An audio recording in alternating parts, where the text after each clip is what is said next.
The colony of New Bizan sat on a cold moon far from Earth. It was a small place. Only 8,400 people lived there. They were farmers and miners and teachers and shopkeepers. They grew wheat in the thin soil. They raised animals in heated barns. They lived simple lives and asked for nothing from the great powers of the galaxy. Governor Una Park stood at the window of her small office and looked out at the gray sky. She was 58 years old. Her hair was turning white at the edges. Her hands were rough from years of work before she became governor. She had been a military engineer once long ago. Now she ran this forgotten place. New Bizan had no soldiers. It had no warships in orbit. The only defense systems were old shield generators that could barely stop a meteor. Earth's military budget gave them nothing. The colony was too far from trade routes, too poor for corporations to care about, too small to matter. That was what everyone believed. Una turned from the window when her communicator beeped. It was Hana Cho, the young woman who ran the colony's communication center. Hannah was 29 years old and very smart. She studied alien languages as a hobby. She read old history books for fun. Most people thought she was strange, but Una liked her. "Governor, I found something odd on the long-range scanner," Hannah said. Her voice was calm but careful. "There is a signal at the edge of our system. It might be a fleet." "A fleet?" Una asked. "What kind of fleet?" "I do not know. The scanner is old. The image is not clear. It could be a glitch." Una was quiet for a moment. She had learned to trust her feelings over the years. Right now, her feelings told her something was wrong. "Run a full diagnostic on all colony systems," she said. "Everything. Power, shields, communications, terraforming. Check it all." "Yes, Governor." Una ended the call and sat down at her desk. She opened a drawer and took out a small metal badge. It was old and scratched. The words Earth Defense Force were barely visible on its surface. She had not looked at this badge in 20 years. Across the colony, Tae Kang was working in a maintenance tunnel under the agricultural zone.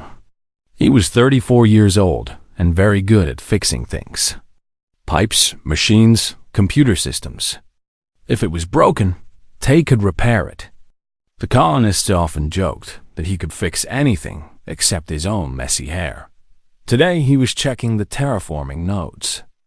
These were the machines that kept the air clean and the temperature stable. Without them, everyone would freeze in a week. They were old machines, installed when the colony was first built 40 years ago.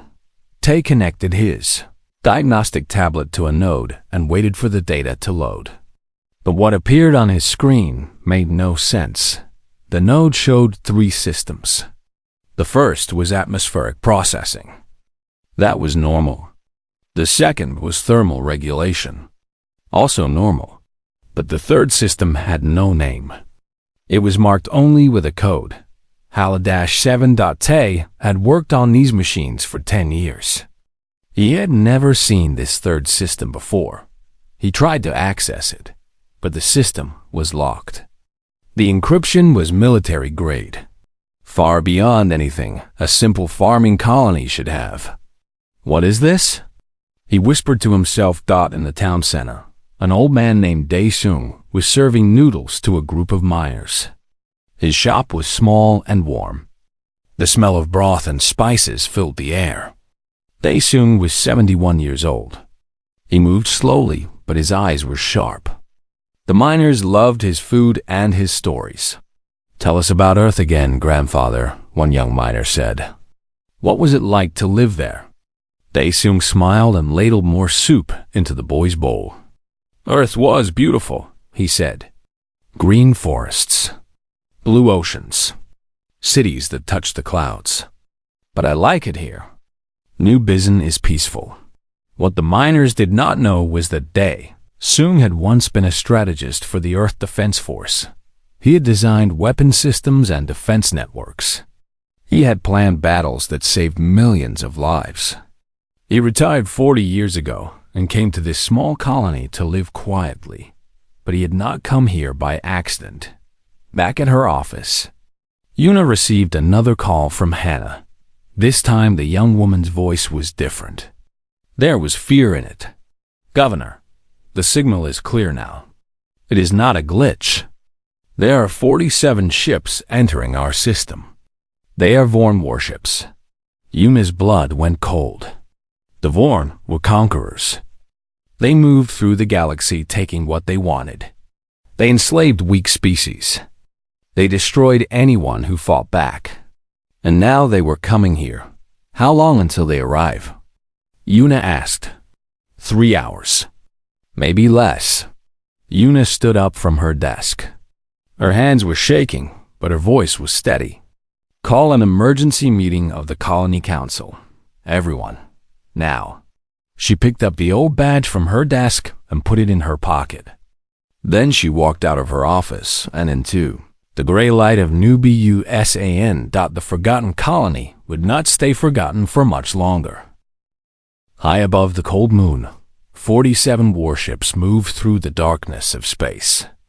They were black and sharp like the teeth of some great beast. Their hulls were covered with weapons. Their engines burned with blue fire. This was the 12th raiding fleet of the Vorn Dominion. Commander Rax stood on the bridge of his flagship and watched the small colony grow larger on his viewing screen. He was tall even for a Vorn. His gray skin was marked with scars from many battles. His yellow eyes showed no mercy. He had conquered 30 colonies in his long career. Not once had he failed. "Report," he said in his deep voice. Sub-Commander Kell stepped forward. He was younger than Rax and eager to prove himself. "The colony is called New Busan. Population is approximately 8,000. They have no military presence. No warships. Their only defenses are old civilian shield generators. Weapons?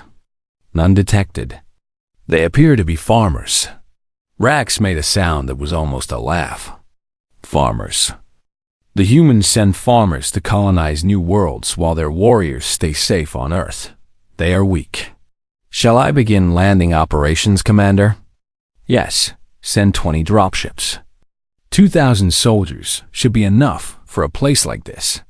I want the colony secured within the hour. Take prisoners. We will need workers for the mining stations."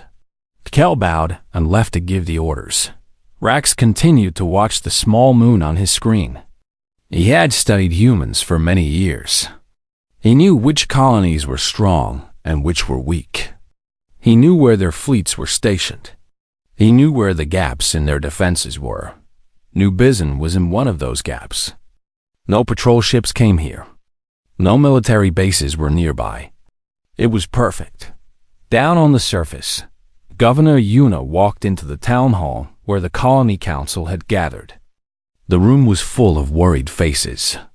There were farmers and miners and teachers and doctors. These were not soldiers. They were ordinary people who had come here for peaceful lives. "How many ships?" asked a farmer named June. 47. Yuna answered. The room went quiet. 47 warships against a colony with no defenses. Everyone knew what that meant. "We should surrender," said a woman named Myra. She was holding her young daughter close. "If we fight, they will kill us all. If we surrender, maybe they will let us live." Many people nodded. It made sense. What choice did they have? But then an old voice spoke from the back of the room. "We will not surrender." Everyone turned to look. Dae-soon walked slowly to the front of the hall. He was still wearing his apron from the noodle shop. But something about him had changed. He stood straighter. His eyes were harder. "Grandfather, with respect, you do not understand," June said. "We have nothing to fight with. No weapons. No soldiers. We are just farmers." "I understand better than you know," Dae-soon replied. He looked at Governor Yuna. "Governor, please activate Emergency Protocol HALA." The room became very quiet. Una stared at the old man for a long moment.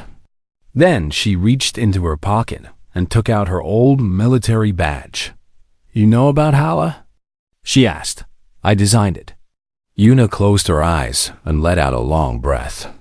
When she opened them again, there was something new in her face. It was hope. "Everyone listen carefully," she said. "What I am about to tell you does not leave this room. New Bizan was never forgotten by Earth. We were never abandoned. This colony was built for a purpose." She looked at Daesung, and he continued speaking. 40 years ago, Earth's military leaders made a plan. They could not defend every colony in the galaxy. There were too many. So they created traps. Colonies that looked weak. Colonies that would attract enemies. Colonies that hid weapons beneath their soil. Taekang pushed his way to the front. "The HFY 7 system. I found it in the terraforming nodes. I could not access it." Daesung nodded. "Those nodes are not really terraforming machines. They are weapons. Plasma turrets. Missile systems. Drone launchers. They have been sleeping under your farms for 40 years, waiting for this moment." The colonists looked at each other in shock. They had lived their whole lives above hidden weapons and never knew. "Why did no one tell us?" Myra demanded. "Because the secret had to be perfect," Una answered. "If you knew, you might act differently. You might build differently. You might prepare. And the enemy would notice. The only way to make the trap work was to make it real. We had to truly be farmers." In orbit, the Vorn dropships began their descent. 20 black vessels fell through the thin atmosphere like stones. Inside each one, 100 soldiers checked their weapons and prepared for battle. They expected no resistance. They expected frightened civilians begging for mercy. Commander Rax watched from his flagship. "Signal when you land," he told Kel through the communicator. "I want this finished quickly." "Yes, Commander. This will be easy." Back in the town hall, Daesung looked at the people around him. These were farmers and miners and teachers. These were the people he had spent 40 years protecting in secret. "Go to the shelters," he said gently. "Take your children. Take your elders. Go underground and stay there. Let the machines do their work." Governor Una moved to the emergency console at the front of the hall. She entered a long code that only she and 3 others in the galaxy knew. The screen flashed red and asked for confirmation. She pressed her thumb to the scanner. "Protocol HFY activated," the computer said. "All systems coming online." Far beneath their feet, something very old began to wake up. The first Vorn dropship touched the ground exactly 14:32 colony time. This was minute 0. The 7-minute clock had begun. 100 Vorn soldiers poured out of the ship before it had fully landed. They wore black armor that covered their bodies from head to toe. Their weapons hummed with deadly energy. They moved in perfect formation, spreading out across the wheat field where they had landed.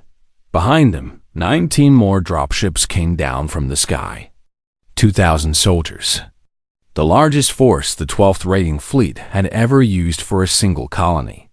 Commander Rax was taking no chances. A Vorn officer named Thresh looked around at the empty fields. The wheat swayed gently in the cold wind. In the distance, he could see simple buildings and a few storage towers. There were no people anywhere. "They are hiding," Thresh said to his squad. "Find them. Check every building." The soldiers began to march toward the colony center. Their boots crushed the wheat beneath them.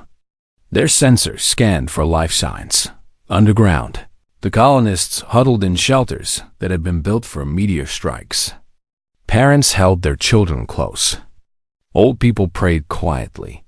Everyone was afraid. In the main shelter, Taekang sat at a maintenance terminal. His hands moved fast across the keyboard. For the first time in his life, he had full access to the colony's true systems. What he saw on the screen took his breath away. There were weapons everywhere, under every field, behind every hill, hidden inside buildings that he had walked past 1,000 times. And they were all coming online. Turret grid at 60%, he reported. 70, 80. Governor Yuna stood beside him, watching the screen. Daesung sat in a chair nearby. His eyes were closed, but he was not sleeping. He was remembering. 40 years ago, he had helped design this system. He had calculated every angle. He had planned every contingency. Now he would finally see if it worked. Hannah Cho was at the communication station. She was monitoring Vorn transmissions and translating them in real time. They are confused, she said. They expected to find people. They are searching the buildings. How many soldiers on the ground? Yuna asked. 2,000 all deployed. Yuna nodded slowly. 2,000 soldiers was a lot. But it would not be enough. 1 minute and 30 seconds had passed. On the surface, the Vorn soldiers had reached the town center. The streets were empty. The shops were dark. It felt like a ghost town. Sub-Commander Kell watched through a camera feed from his position in orbit. Something was wrong. He could feel it. Thresh, report, he said through the communicator. No contact yet, Sub-Commander. The humans are hiding. We are searching the buildings now. Find them quickly. I do not like this. Yes, sir.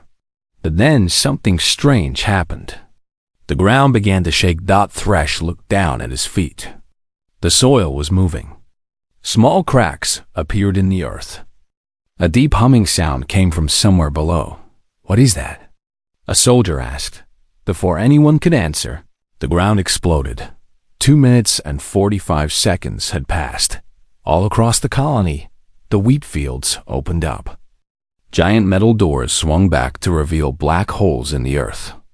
And from those holes, machines rose into the gray light of day. They were turrets. Hundreds of them. Each one was as tall as a man and covered with sensor arrays. Each one had a plasma cannon that glowed with blue fire. They rose from the soil like flowers blooming in fast motion. Thresh had just enough time to shout a warning before the first turret fired. The plasma bolt hit a Vorn soldier and turned him to ash in an instant. Then another turret fired.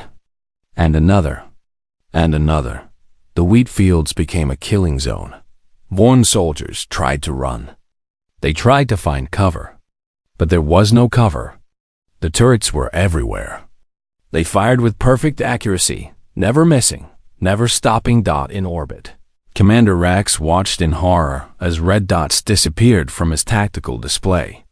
Each red dot was a soldier. Each disappearing dot was a death. What is happening? He demanded. Kell's voice was shaking. It is a trap, Commander. The colony is armed. Heavily armed. They have hundreds of weapon systems, and they were all hidden. We did not detect any of them. Get our soldiers out of there. The dropships are trying to land, but the turrets are shooting them down. We have lost 7 dropships already. 3 minutes and 50 seconds had passed. On the ground, Thresh and a handful of survivors had made it to a stone building. They pressed themselves against the walls as plasma fire streaked past outside. This is impossible, a soldier gasped. They were supposed to be farmers. Thresh looked out through a broken window. He saw turrets rising from the ground in every direction. He saw Vorn bodies scattered across the fields. He saw dropships falling from the sky in flames. They tricked us, he said quietly. They wanted us to come. In the underground shelter, Tay watched the battle on his screen. The red markers that represented Vorn soldiers were disappearing fast. Turret grid at full power, he reported. All targets engaged. Governor Yuna turned to Daesung. The old man had opened his eyes. There were tears on his cheeks. I never wanted to use it, he said softly. I hoped I never would. You did not start this fight, Yuna said. They did. You are saving lives, Daesung. Our lives. 4 minutes had passed. The Vorn invasion force was being destroyed, and the 7-minute clock kept ticking. 4 minutes and 15 seconds had passed since the first Vorn boot touched the soil of New Bizen. On the ground, less than 300 soldiers remained from the original 2,000. They were scattered, broken, and terrified. The wheat fields that should have been easy to cross had become their graveyard. But Commander Rax still had 47 warships in orbit. He still had thousands of weapons pointed at the colony below. If he could not take New Bizen with soldiers, he would burn it from space. "Target the colony center," he ordered.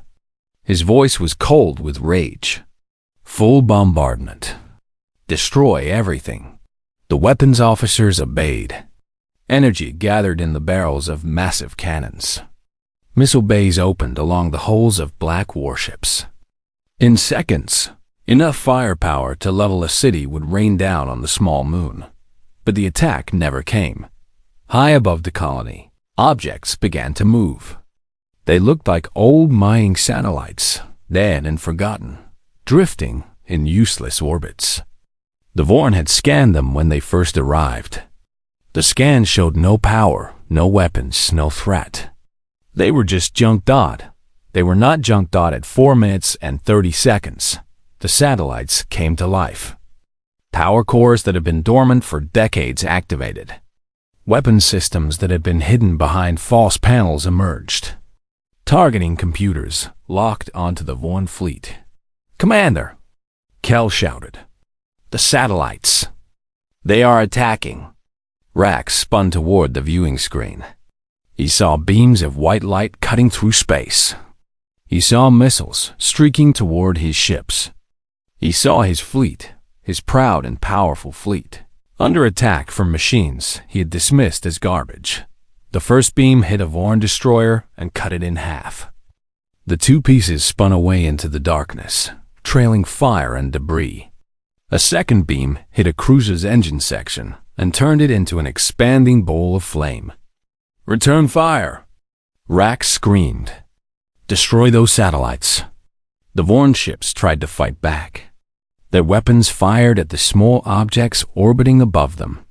Some satellites were destroyed, but there were so many of them. They had been placed here 40 years ago, scattered across different orbits, designed to look like random debris. Nobody had counted them. Nobody had seen them as a threat, and they were not the only trap waiting in the sky dot at 5 minutes. The gravitational anchors activated dot. These were devices hidden on asteroids at the edge of the system. They generated fields that disrupted faster than light travel. Any ship trying to jump to hyperspace would find itself going nowhere. Kel checked his navigation console, and his face went pale. "Commander, the hyperdrive is not responding. Something is blocking us. We cannot escape." Rax stood very still. His yellow eyes moved slowly across the tactical display. Half his fleet was damaged or destroyed. His ground forces were dead. And now he could not run. For the first time in 30 conquests, Commander Rax understood that he had lost Dot in the underground shelter. Hana Cho was ready. She had prepared a message in the Vorn language, recorded in her own voice. Governor Yuna had approved it. Now it was time to send it. Hana opened a channel on all Vorn frequencies. She took a deep breath and spoke. "This is New Bizen Colony. You have entered a restricted military zone of the Earth Defense Force. Your ground forces have been eliminated. Your fleet is trapped. Your escape routes are closed. You have 60 seconds to surrender.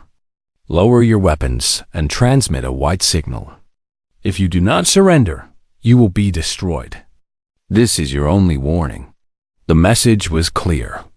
The message was simple. The message gave the Vorn a choice. On the Vorn flagship, every officer turned to look at Commander Rax. They were waiting for his order. Would they fight to the death? Would they try to break through the orbital defense grid? Would they go down in flames? Rax looked at the burning wreckage of his fleet. He looked at the dead red dots on his tactical display, where his soldiers used to be. He thought about his long career. 30 conquests, 30 victories. And now this. The humans had not just beaten him. They had humiliated him. They had made him look like a fool. They had drawn him into a trap so perfect that he never saw it coming. 5 minutes and 45 seconds. Commander? Kel asked. His voice was small. What are your orders? Rax closed his eyes. His hands gripped the railing in front of him until his gray knuckles turned white. Lower our weapons, he said finally. Transmit the white signal. Commander, if we surrender, the Dominion will hear about this one way or another, Rax interrupted. Dead officers tell no tales. Living ones can warn others. Perhaps some good will come from our shame. He opened his eyes and looked at his crew. These were men who had followed him through 30 battles. Now they would follow him into something worse than death. They would follow him into defeat. Tell the fleet to stand down. All ships. We surrender. The white signal went out across all frequencies. One by one, Vorn weapons powered down. One by one, black warships stopped firing. The battle was over. 6 minutes and 15 seconds had passed dot in the shelter. Tay watched as the last red markers on his screen stopped moving. Either they were dead or they had surrendered. It did not matter. The colony was safe. They gave up, he said, his voice full of wonder. They actually gave up. Governor Yuna put her hand on his shoulder. Send rescue teams to the surface. There may be survivors among the enemy. We will take them prisoner, treat their wounds, and hold them until Earth sends a proper ship. You want to help them? Tay asked. After what they tried to do. We are not like them, Yuna said firmly. That is why we won. Daesung stood up slowly from his chair. His old bones ached, but his heart felt light. 40 years he had waited. 40 years he had watched and worried, and wondered if his machines would work when the time came. They had worked. They had worked perfectly. 7 minutes. The war was over. The shelters opened 3 hours after the battle ended. The colonists came up into the gray light of their changed world. They walked through streets that were exactly as they had left them. The buildings were not damaged. The town center was quiet and peaceful. The trap had worked so well that the enemy never even reached their homes. But the fields were different. Governor Yuna walked through what used to be her favorite wheat field. Now it was a mess of craters and scorched earth. The golden wheat was gone. In its place were burnt patches and broken turrets that had risen from the ground to defend them. Some turrets still smoked from overheating. Others had been hit by Vorn weapons and stood twisted and broken. Tay walked beside her. He had never seen the surface of New Bizen look like this. It was like walking through a battlefield from an old history book. How long will it take to repair the farms? Yuna asked. Months, Tay answered honestly. Maybe a year. The soil is damaged. The irrigation systems are destroyed. We will have to start over. But we will start over, Yuna said. That is what matters. We are alive to start over.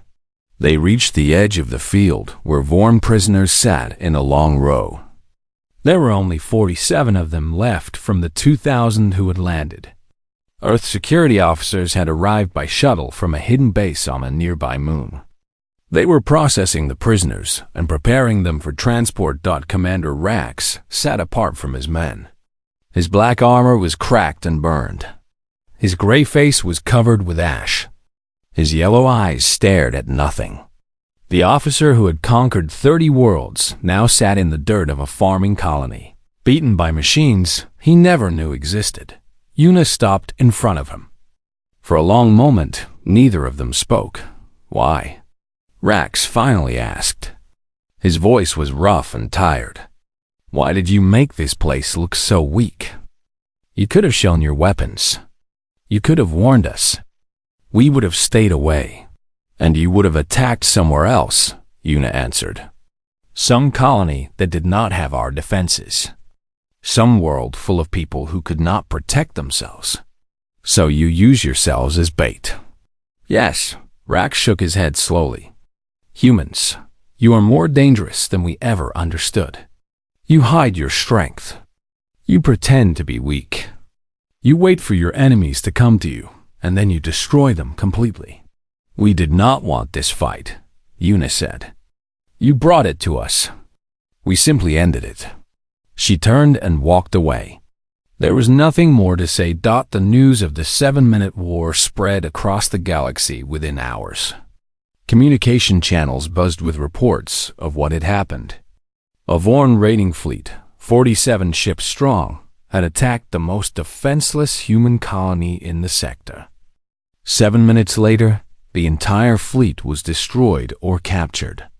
Not a single colonist was harmed. Intelligence agencies from a dozen species scrambled to reassess everything they knew about human colonies.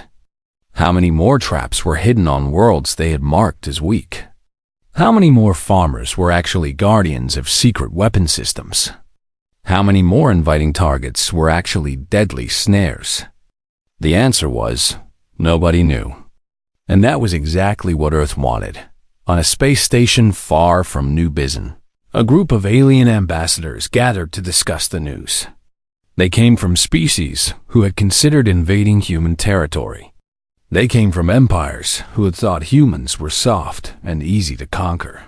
We should have known, one ambassador said quietly. Humans survived on a dangerous world for millions of years. They killed their own predators. They conquered their own planet. They spread across the stars in just a few centuries. They were never weak. They just let us think they were. What do we do now? Another asked. Nothing. We leave them alone. We trade with them. We treat them with respect. And we pray they never decide to come for us. Back on New Bizon, life slowly returned to normal. The damaged fields were cleared. New seeds were planted. The turrets that had risen from the ground sank back into their hidden chambers. The satellites in orbit went dark again, looking once more like useless junk. Dae-Soon returned to his noodle shop the day after the battle. He put on his apron and started cooking as if nothing had happened. When customers came in, they treated him differently. They looked at him with new eyes. They knew now that the kind old man who made soup had once been a warrior who designed weapons that could destroy fleets. But Dae-Soon did not want their awe. He just wanted to cook. A young boy came into the shop one morning. He was the son of a miner. He sat at the counter and watched Dae-Soon work. "Grandfather," the boy said, "is it true that you saved us all?" Dae-Soon smiled and placed a bowl of noodles in front of the child. "I did not save anyone. The machines saved us. I just made sure they worked. But you built the machines. That was a long time ago. Now I make noodles. Would you like some extra vegetables?" The boy nodded and ate his food. He was too young to fully understand what had happened. But he would remember this moment for the rest of his life. He would remember the old man who pretended to be ordinary, but was actually a hero. Governor. Una submitted her report to Earth's military command 3 days after the battle. She included everything: the number of enemy dead, the number of prisoners, the damage to the colony, the cost of repairs. At the end of the report, she added a personal note. Protocol Hallow worked exactly as designed. The enemy took the bait. They attacked believing we were defenseless. They learned the truth too late. I recommend that this strategy continue. Let them think we are weak. Let them come for our quiet places. And let our quiet places teach them the price of their mistake. The report was received and filed. Somewhere in a military office on Earth, generals nodded in approval. The trap had worked. It would work again. Hannah Cho began writing a history of the 7-minute war. She interviewed colonists and analyzed Vorn transmissions and studied every second of the battle. She wanted future generations to understand what happened here. In the final chapter of her book, she wrote this. The Vorm believed they understood humans. They studied our colonies and our trade routes and our military deployments. They found what they thought was a weakness. They came to exploit it. And in 7 minutes, they learned that what looks like weakness in a human is often something else entirely. It is patience. It is preparation. It is a trap waiting to close. The galaxy should take note. Humanity is not prey. We never were. Tay finished rebuilding the first wheat field 6 months after the battle. He stood at the edge of the fresh soil and watched new green shoots push up toward the gray sky. Beneath his feet, deep underground, the turrets waited. They were silent now, sleeping. But if another enemy ever came to New Bizen, they would wake again. And 7 minutes would be all they needed.